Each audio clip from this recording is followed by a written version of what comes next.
Sejam bem-vindos a mais um NKNcast.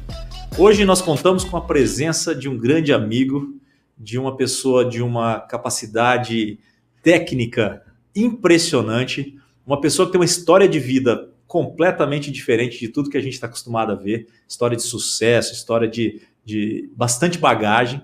E voltando naquela ideia, naquele mote nosso, né, de estar ajudando os empresários, estar trazendo mais informações, estar colaborando aí com o crescimento das empresas, o NKNcast tem um prazer imenso hoje de apresentar a vocês para um bate-papo descontraído e maravilhoso, nosso grande amigo Marcos Scaldelari. Eita, demorou para você convidar? Tava esperando esse convite. Nossa, ótimo, Scaldelari.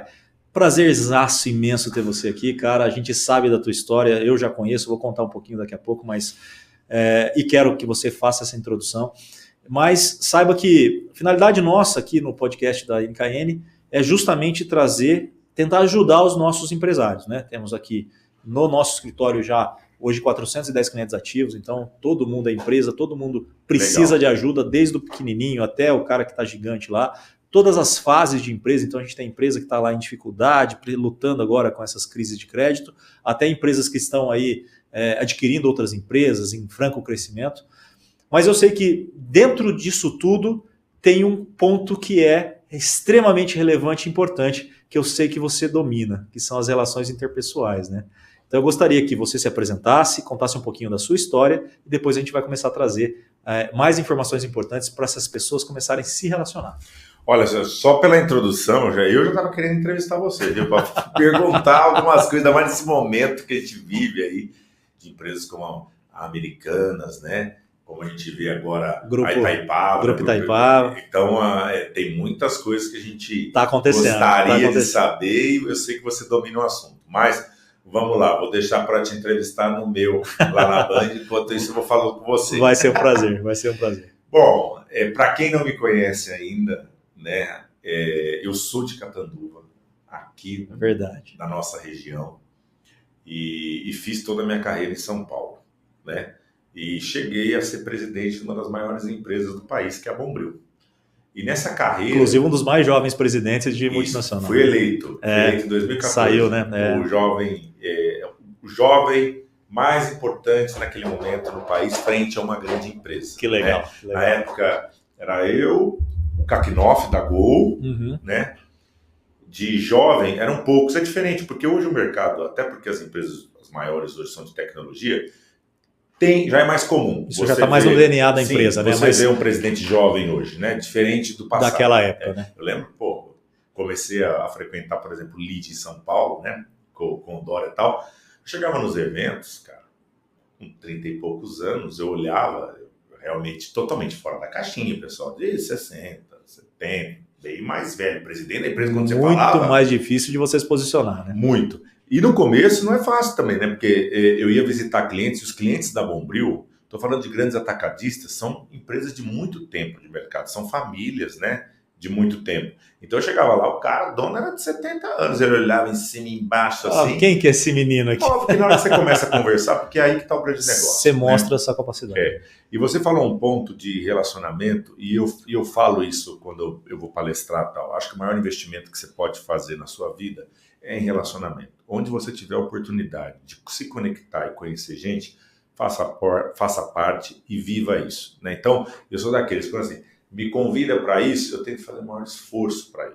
Porque eu sei da importância. Às vezes, naquele bate-papo simples, conhecendo uma outra pessoa, é que sai a oportunidade que você não tem. Não estava nem enxergando naquele momento. Ou no dia a dia não vem de uma maneira tão regular. Então eu brinco até em velório quando me convida, eu analiso para ir. É capaz de ir. Mas essa minha trajetória, então, eu sou filho de professores. Né? Meus pais não tinham condição de bancar uma escola particular para mim, ou uma faculdade particular, e eu sempre fui um excelente aluno. Então, eu fui bancado por um empresário. Que legal. Em Catanduva, que inclusive, como eu sei que o teu podcast aqui também tem toda a força na região, o Macchione, que foi prefeito de Catanduva, ele é empresário, dono da Água Ibirá, né? Ele tinha também empresa de lixo, e a empresa dele fez uma gincana com escolas estaduais, e a minha escola ganhou, eu era o líder. O líder dessa escola. Que eu sou aquele Quem vai? Sou eu.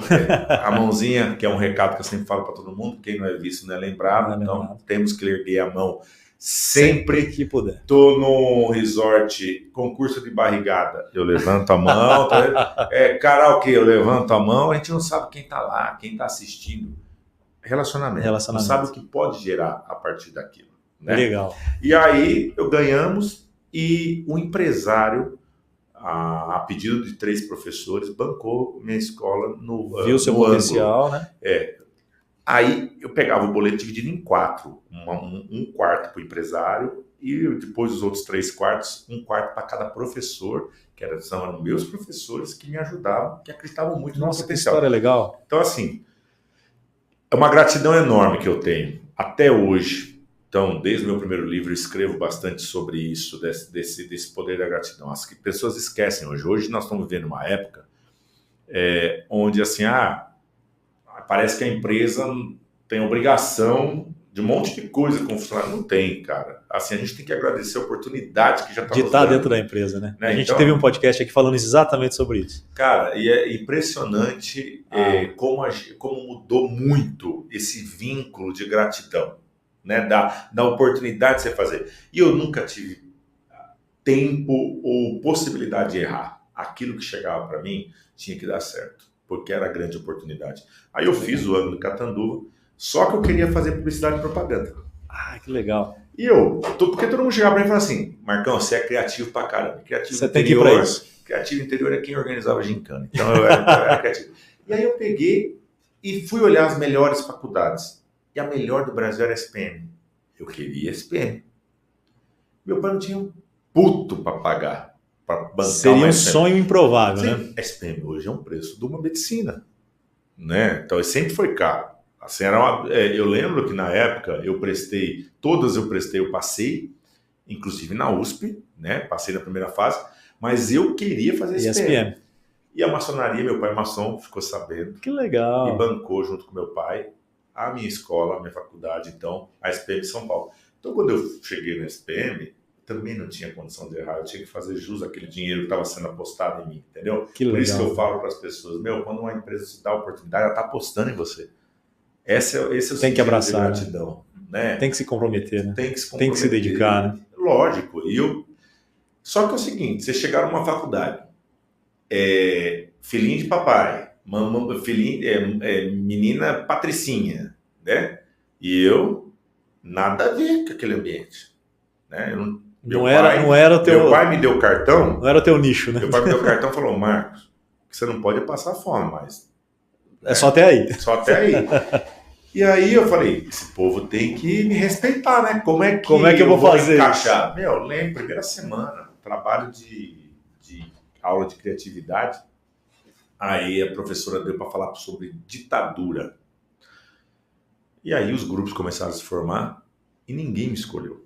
Mas zero, assim, até que um fez, vem cá, tal, eu fui. Sobrou o último da opção. Cheguei lá, aí perguntaram, o que nós vamos fazer? Eu gosto, né, de se envolver, fazer acontecer. Falei, eu li uma matéria que o empresário Antônio Hermílio de Moraes está escrevendo peças de teatro agora, depois que ele se aposentou, e ele escreveu uma sobre ditadura que está um sucesso em São Paulo. Eu vou entrevistar ele. O povo olhou para mim, dando risada, falou, como assim? Que você está falando? E é o que eu falo para os outros. Eu queria acordar todo dia na minha casa, no café da manhã, alguém olhar para ele e falar assim, você acha que você é louco? Você acha que você... Para com isso. Porque é o que nos dá vontade, aquele tesão de você correr atrás, de fazer acontecer. Bom, eu infernizei a Votorantim, que é a empresa do Antônio Hermílio, e eu consegui chegar nesse homem. Ele me deu a entrevista. Ele ligou para o Neila Torraca, a Marília Pera, que eram os atores da peça, me deram a entrevista, que sofreram na ditadura. Bom, eu sei que eu cheguei na escola, fizemos um trabalho, tiramos nota 10.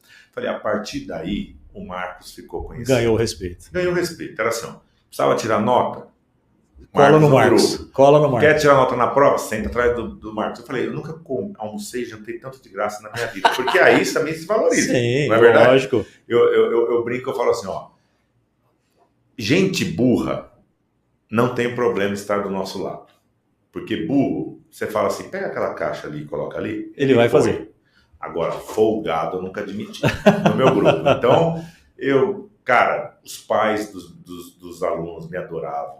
Eu ia para o Guarujá, eu ia para tudo quanto é lugar, viajava, porque eles me abraçavam. Eles entendiam que eu era um excelente cara para ser também companhia dos Dos filhos, porque eu filhos. impulsionava o negócio para acontecer também, Que né? ótimo, que ótimo. E aí, meu, foi minha vida. Eu não queria ficar só na faculdade, eu queria trabalhar. Meu pai é daquele ainda que acha que não deveria estudar para depois trabalhar. Mas em São Paulo a vida não corre assim. No meu segundo ano de faculdade eu quis trabalhar, eu vi no mural lá da SPM, estágio na Nielsen, que é a maior empresa de pesquisa de mercado do mundo, né? Que é quem faz share de mercado, né? Ah, quanto tem a Coca-Cola? 50% de share? É a Nielsen que faz Que levanta essa informação. E aí eu liguei lá, marcaram para eu fazer a entrevista e pediram um currículo. Eu nem sabia o que era currículo na época. Só que eu sou formado em violão. Em Catanduva eu tocava violão, porque eu gostava muito de música. Que legal. E escrevi no currículo, toco violão. E meu pai ama Nelson Gonçalves e Altemar Dutra. Ninguém conhecia. Eu conhecia tudo dos caras. Cheguei para fazer entrevista, o homem tocava violão, gostava de Altemar Dutra. Nossa. Eu passei. Comecei a trabalhar na Nielsen. É aquele negócio, você abraçar a oportunidade. Cara, me dediquei pra caramba, né? Sei que todo ano da faculdade fui estagiário. Na hora de formar, você tem que virar executivo ou não. A Nielsen não tinha vaga, não ia me efetivar. Aí eu, fiquei triste pra caramba, porque eu adorava, Já esperava né? isso, né? Lógico. Só que o chefe do meu chefe passou no corredor. Depois de 2 dias que eu fiquei sabendo que não ia ter vaga para mim, olhou para mim e falou assim, você é o estagiário que não vai ser efetivado? Falei, sou. Falei, você quer fazer uma apresentação para mim? Falei, quero. Aí depois eu fiquei pensando, por que esse cara realmente veio até mim, né? Tinha outras pessoas, estagiários lá que não seriam efetivados. Aí ele falou, a mulher do treinamento veio, mandou eu fazer uma apresentação sobre conhaque, fiz a apresentação. Ele adorou, perguntou pro meu chefe por que não ia ser efetivado. Aquele negócio, aí a vaga foi criada, né? Porque foi criado especificamente, exatamente. Quando a gente é exatamente. bom, a vaga sempre vai existir. Mas eu descobri depois. A secretária dele chegou para ele e falou assim, nossa, não acredito. O Marcos não vai estar mais aqui na empresa. Vão perder uma oportunidade imensa. E ele ficou com aquilo na cabeça. Porque ele falou assim, nossa, ela veio tão sentida, que esse cara tem de diferente, né? E aí também é um outro aprendizado para a vida, né? Que um dia esse meu chefe mesmo na Nielsen chegou para mim e falou assim, a gente precisa ter 2 caras. E eu fiquei muito puto na época, eu falei assim, eu do interior, ele quer que eu seja falso, né? Não, a gente tem que saber lidar com o chão de fábrica, com as pessoas mais simples, no mesmo nível. A gente não precisa se sobrepor a isso. Só que na hora que você está sentado com o nível mais alto, você também tem que lidar com o nível mais alto. E eu sempre fui assim, eu sempre fui um cara que tive muito trânsito. Conseguia se adaptar, na verdade, em qualquer ambiente. Com todos os perfis. Um camaleão. Então as pessoas me respeitavam como eu respeitava muitas pessoas. E foi por isso, fui efetivado, em 9 meses me tornei o maior vendedor de pesquisa da Nielsen. Olha que maravilha. Tá? Fui fazer trabalho, apresentar para um cliente na General Mills, na época, uma multinacional. O presidente me adorou, me contratou, fiquei 10 anos nessa empresa. Fui responsável pelo sorvete Häagen-Dazs no Brasil, toda a expansão, a compra da Forno de Minas, da família de Minas, para fazer a expansão nacional e internacional, Barrinha Nature Valley, Massa Frescarini. Ou seja, eu fiz uma carreira de 10 anos, passei por 5 presidentes, até que um saiu, quis me levar. Ele foi para Bertin, quis me levar para a família Bertin. Uhum. Eu não quis ir, eu já estava com um cargo internacional. Eu respondia para um chefe americano e tinha o papel de conhecer, porque a General Mills é a 3ª maior empresa de alimentos dos Estados Unidos e a 5ª do mundo. Uhum. E a gente olhava os produtos que tinham lá fora para trazer para o Brasil e para o México. E eu fazia esse papel. E eu não quis sair. Aí passou 6 meses, o meu ex-chefe veio de novo, queria que eu fosse para Bertin como diretor de marketing. Aí eu aceitei, eu falei, aí a General Mills quis que eu fosse morar fora do Brasil, nunca tive interesse. Márcio, uma coisa que me pergunta direto, você nunca quis carreira internacional? Eu nunca tive a mínima vontade de morar fora. Sempre gostou do Brasil. Eu sou um cara que eu preciso de reconhecimento. Que legal. Até tem um amigo meu que ele também é do interior, e ele fala, eu quero voltar, ele é de São Paulo, eu quero voltar para minha cidade, quero ter a minha esposa com a criança, eu quero criar lá, eu quero trabalhar, ir para o clube e tal. Aí eu falei, mas a tua esposa não quer isso, que ela nasceu em São Paulo, não adianta, é difícil quem nasceu em São Paulo vir para o interior, né? Pelo padrão de vida que de amizade, de estar aberto, isso e aquilo, isso até é difícil. Aí eu falei para ele, aí eu falei para ele assim, eu não tenho vontade de falar, mas você gosta de aparecer. Eu falei, realmente, eu gosto. Até porque eu acredito muito nisso. Voltando, né? Quem é visto é lembrado, né? Eu não vim nessa vida para passar desapercebido. Muito bom. A minha... Então a gente tem que parar de ter aquela falsa impressão de que é feio, né? Não, a gente você não pode ser um cara que aparecer a qualquer custo, incomodar, ao contrário, né? Eu acho que o maior reconhecimento que você tem é através de resultado. E eu acho que só alcança resultado aquele que trabalha, que é visto, que traz. Então eu sempre quis, eu adoro palco, adoro estar lá na frente, adoro mostrar isso, fazer aquilo, porque eu gosto de reconhecimento. Eu vivo disso. Então, eu falei, nos Estados Unidos... Inclusive, você tem uma carreira de apresentador também, né? Que daqui a pouco você vai falar um pouquinho pra gente também. Eu falei, ir para os Estados Unidos, eu nunca vou ser um americano. De jeito nenhum. Eu vou ser mais um. E sempre vai ter aqui no Brasil eu posso ser o. E foi o que eu fiz. Fiquei no Brasil, fui ser diretor de marketing, pesquisa e desenvolvimento na Bertin. Em um ano a Bertin foi comprada pela JBS, naquela compra famosa, todo mundo acompanhando pela imprensa. E eu falo, quando eu entrevistei o Moro no meu programa, na Band, eu falei para ele, falei assim, nós temos uma coisa em comum. Você teve chefe famoso, eu também tive. O teu foi o Bolsonaro e o meu chefe famoso foi Joesley Batista. Respondi para o Joesley diretamente. Só que lá não podia aparecer, amigo. Ali não deixava nem eu pôr a cabecinha fora. Hoje eu entendo todos os motivos. Só que não veio da minha cultura, sabe? Não me adaptei. O dono da Bombril me viu numa matéria de revista, mandou me chamar, eu estava ainda na Bertin. Eu fui fazer entrevista com o dono da Bombril, o dono da Bombril me adorou na hora. Ele, juro por Deus, eu falo isso, as pessoas falam, não é possível. Eu falei, eu entrei lá na empresa, porque ele me viu numa matéria, eu fazendo inovação da Vigor, que a Vigor é da Bertin, né? E quando ele gosta muito de inovação, o dono da Bombril. Quando ele me chamou, eu entrei na sala e ele olhou para mim e falou assim, você é louco? Desse jeito. Eu falei, isso também. Que pergunta. Esse cara. Eu falei, se eu falar, sou louco, coisa chata. né? Falei assim, não rasgo dinheiro e não como merda, mas tenho a minha loucura. Tirando isso Ele adorou, mandou me contratar. Tinha um cara contratado já para ser diretor de marketing lá, ele mandou cancelar a contratação do cara. Eu fui para lá, em um ano virei diretor comercial, em um ano virei presidente da empresa. 2 anos de história dentro da empresa, atingiu o topo. Não, e falou, assina. Eu, que é isso? Assina. Assinei, estatutário. Que legal. Tá? E virei presidente da empresa. Foi uma fase importantíssima na minha carreira, onde eu tive uma projeção nacional muito grande. Peguei uma empresa de 1 bi, joguei para 1 bi 600, fiz a Bombril renascer como imagem de marca. Tirei o Garoto Bombril, que isso chocou o mercado na época, mas foi explicado o motivo. Estrategicamente, a mulher, quando vê o Garoto Bombril, ela já pensa em esponjar-se, então envelhece a empresa. Eu precisava renovar, trouxe Monique Oz, Dani Calabrese, a Ivete Sangalo. E eu falo, é aí que a gente, como é importante a gente colocar a cabeça na guilhotina. Porque quando a gente coloca a cabeça na guilhotina e a guilhotina não fecha, a gente dá um salto qualitativo. Eu tirei o Garoto Bombril, que é um ativo da empresa. Correu esse risco. Coloquei em evidência um tema polêmico de chamar o homem para limpeza de casa. Quebrou paradigma. Pela primeira vez no Brasil, nunca tinha imaginado, 400 homens entraram no CONAR para tirar uma campanha do ar. Você está brincando? Eu não sabia disso. Abri essa interessante. Porta. Eu abri essa porta. Bom, eu fiquei 6 anos lá. Nos 6 anos eu tive que fazer defesa no CONAR. Todo ano. Doutora Helena Zóia, que é fenomenal. Interessante. Então quer dizer que eu lavo louça hoje por sua causa, é isso? Então? Hoje eu falo, os homens de hoje que fazem serviço doméstico é porque a Bombril impulsionou.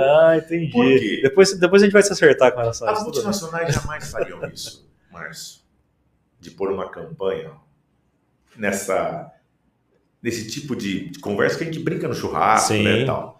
Mas o Brasil é muito machista. Quando a gente fez isso, o povo falava assim, naquela época era Orkut, né? Tinha comunidades assim, eu amo mulher que encosta a barriga na pia. Minha mulher, eu mando na minha mulher, aquelas coisas que hoje em dia Já não faz sentido mais, né? Não faz nem sentido. Já evoluímos um pouquinho mais. Quem é o louco que coloca algo aí que é morto?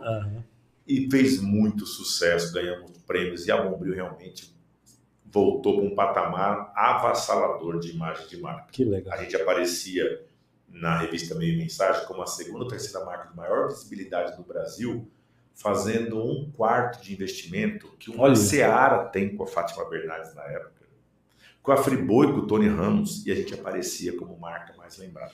Pela força, muitas vezes eu não fazia nem Globo. Que legal. Que não tinha a Bombril, uma empresa que você conhece, não sei se você conhece a fundo a história da Bombril. A Bombril foi uma das empresas que sofreu um rombo bilionário pelo Cranhote, que foi condenado na Itália, mas no Brasil quem sofreu foi a Bombril. A Bombril até hoje, né? Paga refis, tudo nesse problema do passado. Então, para mim foi uma história absurdamente importante para a evolução da minha carreira. Até hoje, o reconhecimento que eu tenho, justamente para essa passagem. Só que, em 2014, quando teve Dilma com o dólar que saiu de 2 para 4, a Bombril depende fielmente de dólar, né? O Limpol é água e dólar. Ou a família colocava dinheiro para brigar com as multinacionais, ou vamos diminuir a empresa, vamos adequar. Mas o dono não queria continuar inovando, queria investir nisso e aquilo. Bom, e a família tinha que pôr dinheiro, e de fato a família não quis, teve um problema interno com o pai, isso e aquilo, aquelas coisas de família. Começou a refletir muito isso em mim. 11 meses, eu fui crucificado, assim, de 3 vezes ir para um hospital com ameaça de infarto. Caramba, chorar à noite, porque assim, os funcionários dependiam de mim. Sem dúvida. E eu chegava com a cabeça erguida lá para fazer. Sou um cara muito católico, acredito muito, tenho uma fé inabalável. Eu rezava o terço todo dia com o meu motorista me levando. Eu falava, reza o terço comigo, aí rezava. Chegava na empresa, pegava a Nossa Senhora, rezava, falava no momento certo. Eu vou saber o que vai acontecer, né? Até um dia que eu decidi falar, não é mais para mim, não vou aceitar a zona de conforto na minha vida, porque eu podia ficar lá, todo mundo acha, né, que salário, isso aqui, não. E eu quis fazer uma reviravolta. Pedi demissão, fiquei 1 mês, achei um novo presidente, larguei tudo. E a Bombril colocou uma pessoa para me ajudar no processo de recolocação. Essas empresas assim e tal. Aí a primeira reunião que eu tive com a mulher, eu comecei a contar o que eu gosto, tudo, ela olhou para mim e falou, você quer viver do seu sonho? Falei, quero. Falei, tá, eu já sei quais são os seus sonhos. Então eu vou te falar, teu problema não é financeiro, porque você é muito bem estabilizado pela sua carreira, que você ganhou tal. Você faz parte de 2% da população que pode querer viver o seu sonho e não tem um problema financeiro para isso. Então aposte. Por que você não tira proveito disso, né? Na sua carreira sozinho. Que legal. E eu estava já com o segundo livro lançado, eu palestrava no Brasil inteiro, as pessoas pediam para ajudar, eu falei, eu tenho um mercado aí. Aí eu lancei a minha empresa. Falei, eu vou dar um tempo, não vou voltar para o mercado. 2 empresas fizeram proposta para eu assumir. Eu peguei um trauma do problema, que eu falei assim, eu quero um descanso. Abri a minha empresa de planejamento estratégico, né, para pequenas e médias empresas. Já saí com um cliente que me quis, fiz uma revolução hoje. Hoje é uma das marcas mais importantes de suco saudável que a gente fala dentro da caixinha e que tomou o mercado mesmo. E eu vi que era o caminho que eu queria, fazer a minha carreira. Nisso, um dos grandes responsáveis pelo meu sucesso profissional é o Dória. Certo. Eu fazia parte do lead nacional e eu vivia o lead. E o Dória me colocava em um pedestal gigante, porque ele adorava me pôr no palco como um jovem, talentoso, isso e aquilo. Que legal. E ele me chamou para fazer uma palestra um dia para os presidentes de empresa. E ele ligou correndo pro dono da Bombril e falou, se você não pôr esse cara como presidente, aí depois que eu fui entender por que eu virei presidente rápido. Entendi. Vão roubar de você. Vão tirar você. E eu virei presidente, podia não saber. Depois de 6 meses o Dória me chamou para jantar. E falou, bom que deu certo. E contou toda a história. Ele só tinha combinado com o dono da Bombril que era para me dar um Rolex na hora e falar, a partir de hoje vamos marcar nosso momento. Mas eu nunca ganhei esse Rolex. Não chegou ainda. Então tem uma gratidão muito grande. E o Dória me chamou e falou, Marcos, nesse novo momento, eu tinha vindo palestrar em Rio Preto. E os empresários daqui, o Facchini tinha me contratado para fazer palestra na empresa dele, o Marcelo Ceron da Serrocha, a mesma coisa. E aí o Dória sabia disso. O Fábio, que era dono do lead aqui, né, que é o dono do lead de Ribeirão Preto, e era dono daqui, não conseguia tocar os dois bem. A mulher dele, num evento, ficou sabendo que era casador, falou, por que o Marcos não pega? Eu sei que deu aquele vinho e tal. Comecei o lead aqui. Me encontrei, cara. É o que você gosta de fazer hoje. Eu gosto de fazer, assim, ó. E é muito sinérgico com tudo aquilo que você acredita, né? Porque você consegue ajudar as empresas, você consegue criar relacionamento, você está exatamente no centro desses relacionamentos. Isso. Então é um negócio que realmente, para quem não sabe, o Marcos, não apresentei ele como isso, mas ele também é o presidente do LEAD de São José do Rio Preto, Noroeste Paulista. E o LEAD Noroeste Paulista hoje é um dos maiores. É um dos maiores entre os 3 maiores do mundo. Das 35 unidades. Das 35 unidades é o LEAD Noroeste Paulista. É o maior pelo PIB, porque se a gente dividir o faturamento pelo PIB, nós estamos em primeiro lugar. E o Marcos, que chegou, tomou a frente disso, conheci inclusive o Marcos através do LEAD. O LEAD é um programa um grupo, né, de líderes empresariais, foi criado pelo Dória lá em São Paulo. E hoje quem coordena isso tudo aqui no Noroeste Paulista é o Marcos. Inclusive a gente se conheceu através do... É como se fosse um processo de franquia, né? Eu compro os direitos, eu operacionalizo aqui. Então eu falo, tem gente que fala assim, mas o LEAD é um grupo beneficente. Não, é uma empresa minha. Então quem está lá tem que estar afiliado. Uma coisa muito legal é que fazer negócios é uma obrigação e não uma situação em segundo plano, né? Isso. Então a gente força muito isso. Exatamente. Quando eu fui para lá, eu sentia muito isso, né? Porque a gente participava já de reuniões de eventos, né? Eventos empresariais. Quando aquele evento que você fica olhando o cara lá, o cara fica te olhando de lá e fica aquele evento frio, né? O LEAD realmente é o contrário disso. Você sabe, eu no palco, quanto eu encho o saco disso. Exatamente. Pega na mão de cada um. Trocou o cartão, já conheceu, senta na mão. Conhece outra pessoa, não senta junto, conhece e tal. Então, maravilhoso. E fizemos uma revolução no LEAD aqui, tenho o prazer de dizer, 123 empresas filiadas, 105 jovens, 64 mulheres, um grupo forte, consolidado. Eu digo o seguinte, hoje eu tenho uma rotatividade, quem se mantém no LEAD é 82% da base. Tá? Olha só, é bem forte o lidão. 18% são empresas que acabam entrando ou saindo e tal. Experimenta e vai. Mas não tem ninguém que entra e não me dá credibilidade. E fala que é ruim, né? Não existe. O que acontece, que eu falo, tudo depende de você. O Marcos não vai ser o salvador da pátria. Se o teu objetivo, porque assim, aprender em todos os eventos você vai aprender. Conhecer gente importante, você tem condição de conhecer. Agora tem o seu papel lá também. E eu digo para todos, se eu sei o que você quer, fica mais fácil também. Eu tenho como te ajudar, né? Então, olha, se me telefonar falando, Marcos, eu preciso do contato disso, eu dou volta ao mundo para tentar fazer. Pode ser que dê certo ou não, mas eu nunca vou deixar.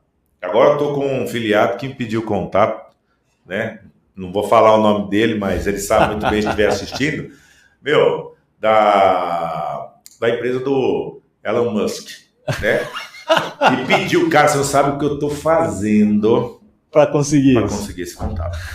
Muito bom, cara, mas acho que ele me desafiou só para ver se eu tenho condição mesmo. Pode ser, mas eu tô aqui para ser uma testemunha viva de que funciona, né? Eu particularmente já pedi alguns contatos, precisava fazer algumas conexões e todas deram muito certo. Então eu posso avalizar aí que de fato depende de você, funciona. Porque assim, a gente tem que se preocupar que tem empresário que não gosta de tem essa barreira, tal. Mas a gente tem uma inteligência por trás.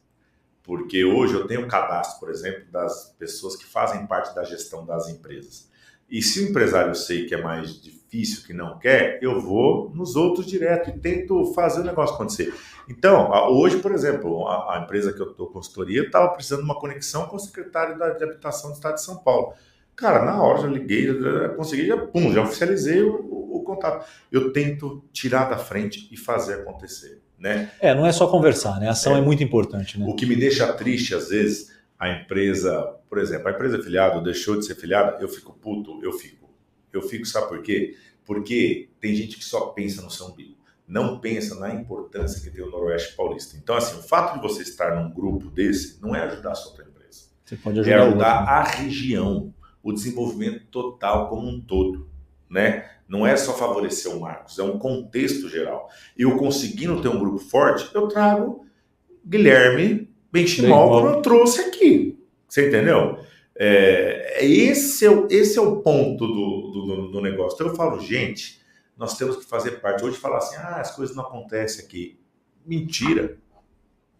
E eu tenho, assim, você me corrija se eu estiver errado, né? Mas eu tenho a impressão que o que acontece no lead de mais relevante, pelo menos para a minha empresa e para os meus negócios, o que mais acontece no lead relevante não é nem a ponta da lança, não é nem os eventos que você divulga, não é nem aquilo que todo mundo vai lá para... Né, é o que acontece justamente nos bastidores, é aquilo que são as conexões que você precisa, Sim. São os contatos que você precisa, que é onde acontece de fato os negócios. E não é só o profissional, Márcio, é por isso que esse relacionamento é muito forte. Eu já ajudei filiado em remoção de hospital. Olha só. Em movimentação de hospital. Eu já ajudei filiado que estava precisando fazer um tratamento com a filha. Eu pus em conexão um tratamento que ia custar 16 mil, saiu R$0. Contato é tudo, né? Relacionamento é tudo. Tem outros ganhos por trás que eu falo para as pessoas. E o Marcos ganha o quê com o relacionamento? Às vezes as pessoas confundem e falam assim, não, ao fato de você fazer parte do lead, e mesmo quando você não faz, quando alguém pede para mim, eu sou super cara que vou ajudar nesse contexto. Eu tenho uma empresa que faz negócio. É assim, você tem um terreno. Você quer vender seu terreno? Vai falar assim, Marcos, eu queria que eu vender meu terreno para os filiados do lead. Eu falei, tá, para quem que você acha? Eu queria vender para o Olavo Tarrafo. Eu vou pegar, te apresentar para o Olavo Tarrafo, você vem. Beleza, eu tenho obrigação de fazer isso. Agora, outra coisa é você chegar para ele e falar assim, Marcos, eu quero que você venda o terreno para mim. E eu, como empresa, eu posso pegar o terreno. Lógico. Você entendeu? Então, assim, eu falo para as pessoas, o Marcos ele está disponível para te ajudar dentro do contexto lead e também estou disponível para outros pontos. A Matilate eu que vendi. Que legal. Eu que vendi a Matilate, né? Através da minha consultoria que eu fiz lá e depois vendi a Matilate. Então, esse processo é um processo e é puro relacionamento. E o fato do lead me abre muitas portas. E com o Brasil inteiro. Bom, Marcos, começamos com a tua história, né? Que foi muito bonita, parabéns, cara. Puta, a gente chama isso de self-made man, né? Então, quando a gente vê o cara que vem lá de baixo, vem batalhando e tal, eu particularmente sinto muito mais orgulho ou muito mais felicidade de ver essas histórias. E fui eleito em 2015 entre os 100 brasileiros que mais fazem o Brasil brilhar. Olha, capa com pessoas muito importantes. Então, isso dá orgulho. Não, demais. Você entendeu? Então, meus parabéns. Falamos já, você, qualidade presidente do LEAD, né? Sim. Que tá ajudando aí os empresários aqui na região. São quantas empresas hoje? 123. 123 empresas, são as maiores, né? As melhores Sim, e maiores, né? O foco é média e grande empresa. Média e grande, né? Tem empresas menores? Tem. Por isso que eu sinto orgulho de falar que eu sou membro do LEAD, né? Só são as maiores e melhores, né? Então a gente estamos felizes, então, isso é muito legal. Agora, eu particularmente sei de mais dois Marcos aí, né? O Marcos é apresentador e nós temos o Marcos escritor. Qual que você vai falar agora? Escritor é uma consequência da minha história. Legal. Então, são quantos livros hoje? 4 livros lançados. Quais são best-sellers. O primeiro, 99.9 não é 100, quando eu era presidente da Bombril. O segundo, Vendedor Falcão. Tá? O primeiro é o que marcou, porque na época quando eu fui procurado, que eu saí na Forbes, aí a editora queria lançar um livro para falar da minha história, ficou sabendo, né, que saiu do interior, isso e aquilo. Eles perguntaram por que você é diferente, que você acha que você é diferente. E na época não se falava de soft skills. E eu fui o primeiro a falar no mercado. Que legal. Eu falei o seguinte, que tecnicamente todo mundo é igual, mas o que me diferenciava eram atitudes que eu tinha e que eu achava que fez isso que me fez chegar onde chegou. E falei sobre, eu não precisava ser dono, mas tinha visão de dono, senso de urgência, brilho nos olhos e excelência em resultado, que é o 99.9 não é 100. Cara, bombou, mais de 50 mil livros vendidos. Que legal. E aí fui para o segundo. E sempre é uma cadeia. O segundo chama Vendedor Falcão.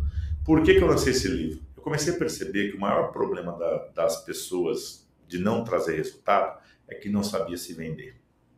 Você tem que saber se vender em primeiro lugar, depois vender, né? o seu propósito. Né?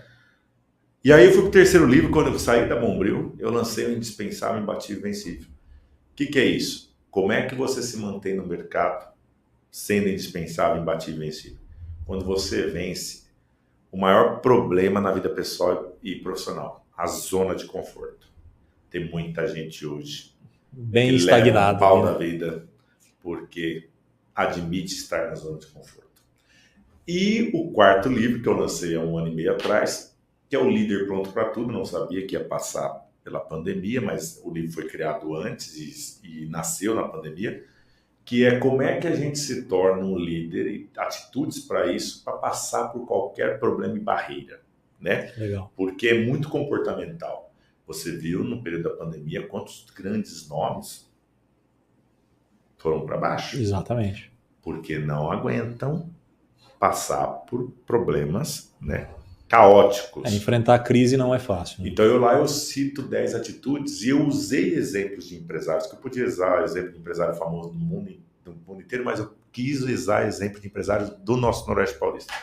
Então lá no meu livro tem o Ricardo daqui de Calçados, tem o Marcelo Facchini, tem o Marcelo da Maxi Farm. Assim, eu fiz cada um, eu mandei e falei assim, Rogério do Grupo Movedor, Rogério, eu vou falar dessa atitude. Para mim, essa daqui é a que mais você. eu reconheço. Marcão acertou, é isso mesmo. Deixa Eu comigo. fazia representar.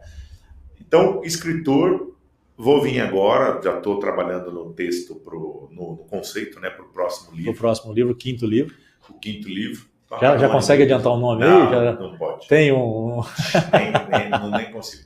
E o diferencial dos meus livros, e que acabou fazendo toda a minha vida de palestra hoje, né, fora do Brasil inteiro, é que quem lê se identifica muito, porque eu não prego conceitos. Na prática. Eu falo sobre o que eu vivi e termino todos eles falando de fé, porque eu acredito nessa vida profissional poderosa de sucesso com a fé ligada, porque a gente tem que vencer cada dia, né? E não é fácil. Não é. Então ninguém fala nesse mercado, nesse mundo empresarial sobre fé, e eu falo. Quando eu sou contratado para ir palestra, eu vou fazer o briefing com a empresa fala assim, eu vou mostrar, fala assim, no final eu vou falar sobre fé, eu falo, então, mas eu não gostaria que falasse sobre religião. Eu falei, não, você não entendeu. Eu não falo de religião, eu falo de fé, e vou falar. Não existe não estar, porque isso é o meu grande finale, né? Aí eu faço, todo mundo vem me abraçar, fica emocionado, porque de fato nós somos muito carentes. Quanto mais você sobe, mais sozinho você fica. E a gente precisa acreditar nesse poder maior, que é onde a gente, sabe, consegue descarregar, né? Se iguala a todo mundo, porque todo mundo vai virar pó e ponto, acabou. E o outro que você falou é apresentador. Também foi uma consequência. Legal. Quando eu deixei a Bombril, eu fui visitar um amigo meu, que é dono do IG. Era dono do IG, Portal IG. E eu não sabia nem que tinha TV IG. Cheguei lá e foi mostrar. Quando eu passei no estúdio, eu olhei. Ele olhou para mim e falou assim, seus olhos brilharam nesse estúdio. Quase não gosta. Falei, porque eu adoro comunicação e tal. Aí eu olhei para ele e falei assim, posso apresentar um programa aqui? A gente tem que gerar nossas oportunidades. Lógico, também, se é passivo, você não vai chegar a lugar nenhum, né? Ele falou, mas que programa? Eu falei, segunda-feira, isso era numa sexta, segunda-feira eu trago as ideias. Ele falou, pode trazer. Levei lá, ele aprovou a primeira, amou. Fiquei 2 anos e pouco no IG, fazendo um programa maravilhoso, onde eu recebi o empresário. Na verdade é o seguinte, eu recebia sempre alguém para falar de negócios, mas que não era do mundo de negócios. Exemplo, um ator. Eu levava ele não para falar da carreira de ator, dos negócios que ele tinha. Um atleta, a Daiane dos Santos, por exemplo, que eu levei.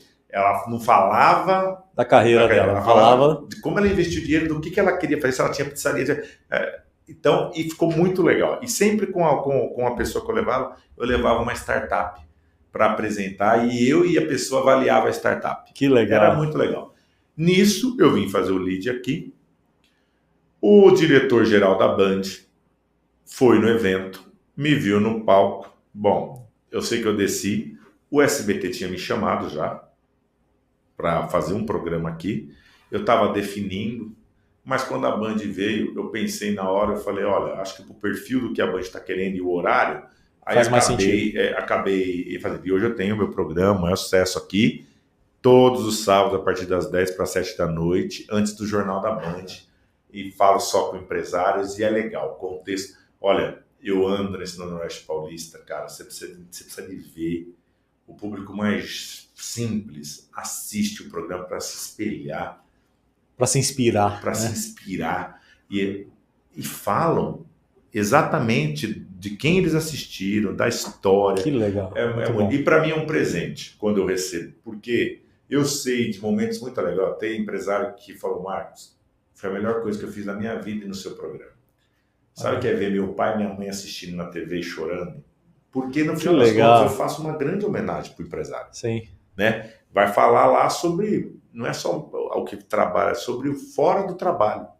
E eu faço o empresário fazer homenagem para a esposa, para pai, eu faço chorar, eu gosto. Que legal, eu muito gosto. Bom. Muito bom. Então, se você pegar tudo que eu faço, é tudo casado.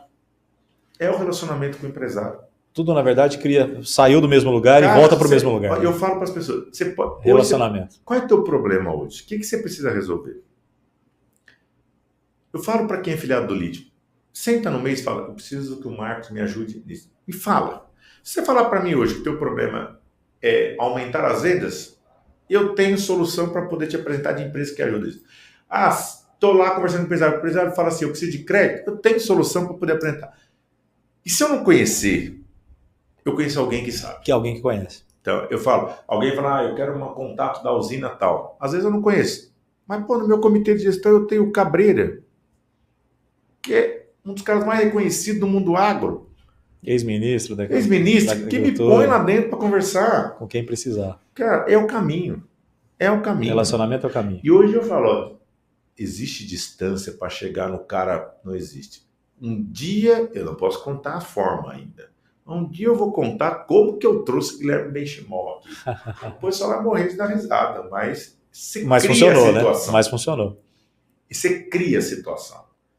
E eu valorizo nossa região. Eu lembro quando eu trouxe o que foi ministro depois, agora foi secretário de Estado de São Paulo, que foi candidato também a presidente, o Henrique Meirelles.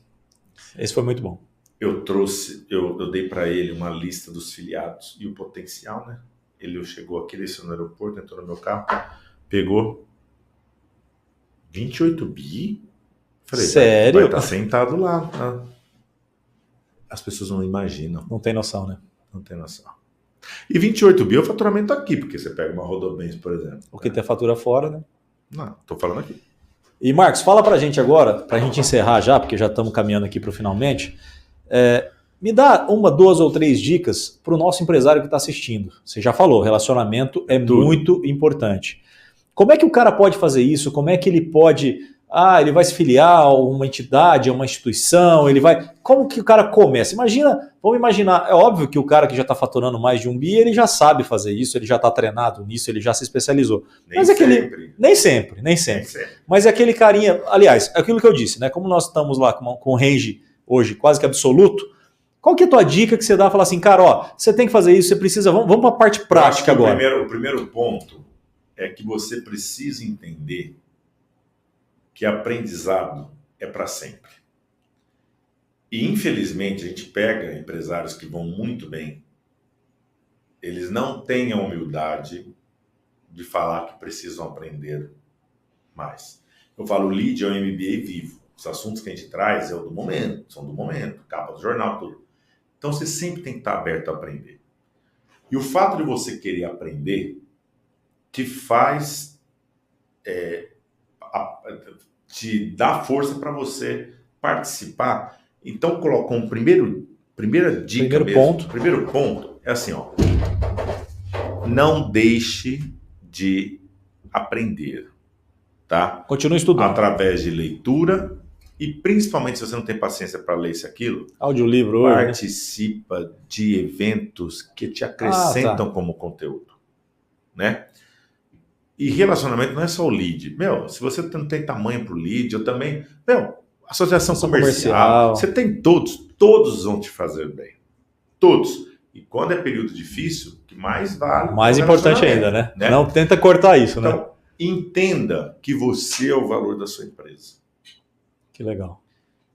Que a sua empresa depende, sim, do seu valor. Ah, mas eu hoje faço parte do conselho. Não tem problema. Estou falando do seu valor assim, ó, que você pode ajudar muito nesse relacionamento e contexto. E as empresas que são menores, o cara precisa se mostrar, ser visto, né? Não é só porque você é pequeno, você não pode ter uma dimensão. Ao contrário, você tem que ser maior, você come ovo de galinha ou de pato? A gente come de galinha porque galinha cacareja, pato não faz porra nenhuma, você entendeu? Então a gente precisa cacarejar, a gente precisa mostrar, cara. Tem que Você ser. tem que ter... Eu falo, cara, eu sempre fui um cara pobretão. E eu fui diretor de marketing da Häagen-Dazs. Eu frequentava evento de polo. Meu amigo era nada mais do que o Rico Mansur. Eu saía para jantar com ele. Sendo que se eu pagasse o jantar, eu ia ficar sem comer o mês inteiro. Danou-se, né? Mas não perdi a pose, Marcos. Lógico. Não Isso é perdi a importante. pose, porque a gente tem que saber Onde a gente está. e se vender para projetar onde a gente quer estar. Então é importante estar nesses lugares, né? Lógico. Não pode se evitar, não pode ficar Então, se diminuindo. O primeiro é sempre aprender. Segundo, realmente querer ser visto mesmo, mostrar. E aquele que já construiu tudo, legado da sua história. Aquele que Cara, já chegou lá. nervoso hoje que eu vi tua empresa. Não, mas a gente não quer aparecer. Cara, é legado da sua história. Ah, mas tá rico o suficiente, não precisa. Ok, mas você tem no mínimo legado da sua história. Você tem no mínimo a obrigação de tentar inspirar alguém, né? Você tem que, se você já chegou lá, você tem que no mínimo falar assim, não, olha para mim aqui, vamos junto que você também pode. Né? E o terceiro ponto que eu vejo que isso acaba sendo um divisor mesmo de água, né? Independente do seu tamanho, você realmente tem que investir em time. Você pode ser pequeno, tá? Você pode ter uma empresa pequena, o que for, mas você tem a opção de contratar, é melhor que você vá buscar o top do que você ter três. Não economiza, não. Não economiza. Não vale a pena. Não time vale é muito importante. O jogo tem que ser jogado por gente boa. Por gente que manja. Cara, aí tem gente que fala, pô, eu contratei o top e quebrei a cara. Então você não contratou o top. Senão ele não tinha te decepcionado, né? Verdade é essa. Você não contratou o top. Que legal. Né? Bom, Marcos, muito obrigado, cara. O bate-papo tá tão bom aqui que o tempo tá passando, toda batendo papo. Foi o maior encontro de conversa nossa. Né? Acho que foi, né? A gente batemos bastante papo, foi muito bom. Eu vi que trouxe bastante informação para o pessoal. Gente, é uma referência como pessoa, é uma referência como empresário, é uma referência como consultor, que eu sei que tá resolvendo o problema de muita gente por aí. Então, só tenho a agradecer novamente a sua presença. Muito obrigado por ter feito essa deferência de vir bater um papo com a gente. E fica a dica para vocês, sempre que puderem, passe pelo canal, estamos aqui tentando ajudar e cada vez trazendo gente como o porte do Marcos, gente que vai poder contribuir com o seu desenvolvimento, que vai poder contribuir cada vez mais com o crescimento do seu negócio, com o seu crescimento pessoal, que é muito importante para a gente ter um país forte, uma região forte e principalmente a sua empresa forte. Maravilha? Obrigado e até a próxima. Obrigado de coração.